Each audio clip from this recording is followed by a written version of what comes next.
Bienvenue sur Africa 24 pour cette nouvelle édition du QG News. Voici les titres de l'actualité. Les Égyptiens sont appelés aux urnes ce lundi et mardi pour élire leur président. Deux candidats sont en lice. Abdel Fattah el-Sisi, le grand favori depuis qu'il a participé à la destitution du président Mohamed Morsi. Et le deuxième candidat, c'est Hamdine Sabahi, un leader de gauche. L'agriculture et la diaspora mise à l'honneur à l'occasion de la semaine africaine de l'UNESCO qui a débuté ce lundi à Paris, capitale française. 250 000 $, c'est le montant exact que recevront les projets cinématographiques approuvés par le ministère de la Culture en Angola. Une aubaine pour les réalisateurs talentueux et passionnés, mais en manque de financement. Ouverture donc des bureaux de vote ce lundi en Égypte pour l'élection présidentielle qui doit durer 2 jours. Une élection très attendue puisque l'armée dirige le pays de facto depuis qu'elle a destitué le 3 juillet 2013 le premier président démocratiquement élu, Mohamed Morsi. C'est à cette date que les affrontements se sont multipliés dans le pays avec d'un côté les partisans du président déchu et de l'autre ses détracteurs. Une élection sous tension donc. Pourtant aucun incident n'a pour l'instant été signalé. Une bombe aurait explosé devant un bureau de vote, mais le ministère de l'Intérieur a immédiatement démenti l'information. Et ce scrutin voit s'affronter 2 candidats uniquement. Le grand favori est l'homme fort du pays, l'ex-chef de l'armée Abdel Fattah el-Sisi, et le leader de gauche Hamdine Sabahi. Si pour beaucoup l'élection est jouée d'avance, au vu de la grande popularité dont jouit el-Sisi, les partisans de Hamdine Sabahi continue d'y croire. Amina Tadiak. Les Égyptiens votent ce lundi pour élire leur président près de 11 mois après la destitution de l'ancien dirigeant Mohamed Morsi. 2 candidats sont en lice, le maréchal Abdel Fattah el-Sisi et le leader de gauche Hamdine Sabahi. Ce dernier est considéré comme un challenger face à l'ancien chef de l'armée. Dans sa ville natale à Baltem, le candidat de gauche est largement soutenu par sa famille et ses partisans. Pour moi, c'est un personnage fort. Il ne cède jamais devant quoi que ce soit. Bien sûr, Dieu fera, il le soutiendra et par la grâce de Dieu, il a de fortes chances en gardant à l'esprit qu'il reformera l'Égypte. Il en fera un endroit où il fait bon vivre. Il a été député de la ville de Baltem pendant 10 ans, pour laquelle il a fait beaucoup. Il a décontaminé le lac Alborloz, il a construit un tunnel pour la route Borg, il a également pavé la route qui relie Dakaleya à Alexandrie, qui était très dangereuse.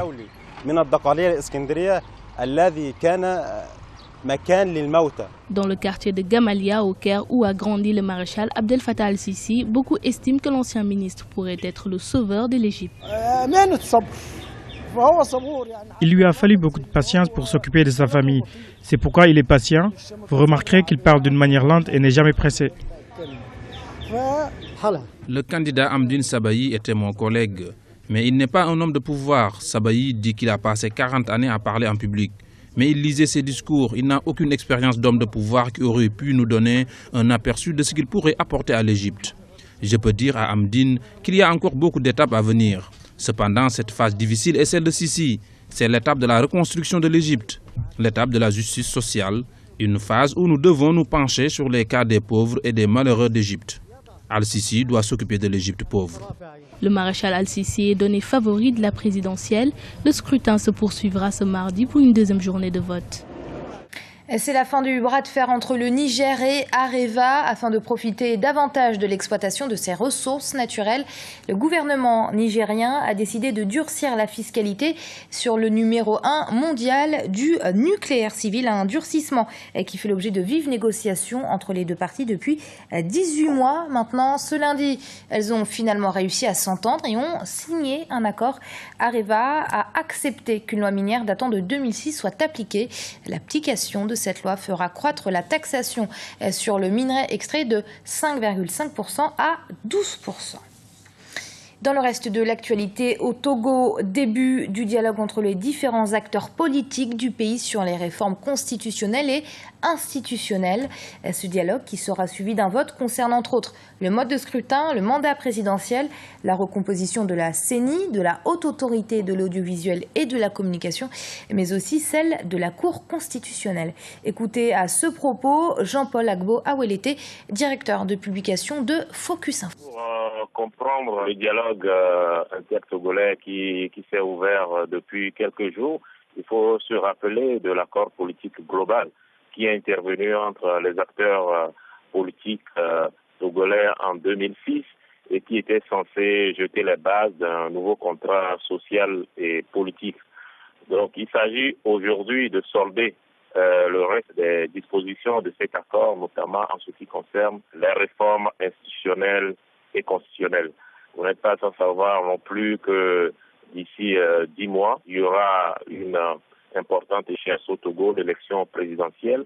Il s'agit là également de créer les conditions pour que cette élection se passe dans de bonnes conditions et surtout dans un climat apaisé.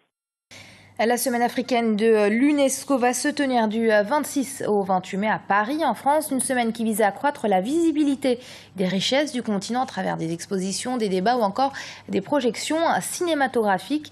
Le thème retenu cette année, l'éducation et la science au service de l'agriculture en Afrique. Thierry Noir. En prolongement de la commémoration du 25 mai, Journée mondiale de l'Afrique, l'UNESCO propose une semaine entièrement dédiée au continent. Une semaine annuellement organisée par le groupe africain, l'UNESCO, l'occasion de rassembler une diaspora trop souvent oubliée ou laissée au second rang. L'Afrique aujourd'hui doit s'appuyer sur le rôle qu'elle a joué dans l'histoire du monde pour aussi apporter quelque chose au monde.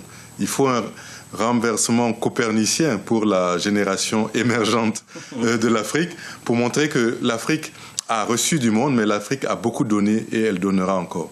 Une semaine de l'Afrique où l'agriculture sera mise en avant, une stratégie qui rentre dans le cadre de l'agenda de l'Union africaine. L'Union africaine a décidé, à bon escient d'ailleurs, que 2014 serait l'année de l'agriculture. Vous savez qu'il existe toute une stratégie panafricaine qui est le programme détaillé pour le développement de l'agriculture africaine, qui a été adopté il y a une dizaine d'années par l'Union africaine. Et donc, nous sommes en phase en fait avec les orientations de l'Union africaine. La semaine africaine se clôturera par un gala ce vendredi animé par une chorale traditionnelle qui interprétera des titres représentatifs des régions d'Afrique. C'est une nouvelle qui a été très bien accueillie par les professionnels du cinéma de l'Angola et pour cause, tout projet cinématographique approuvé par le ministère de la Culture bénéficiera désormais d'une enveloppe de 250 000 $, une aide financière loin d'être négligeable dans un pays où l'industrie du film a quelque peu été délaissée ces derniers temps. Reportage de notre correspondant Jacques Amboka.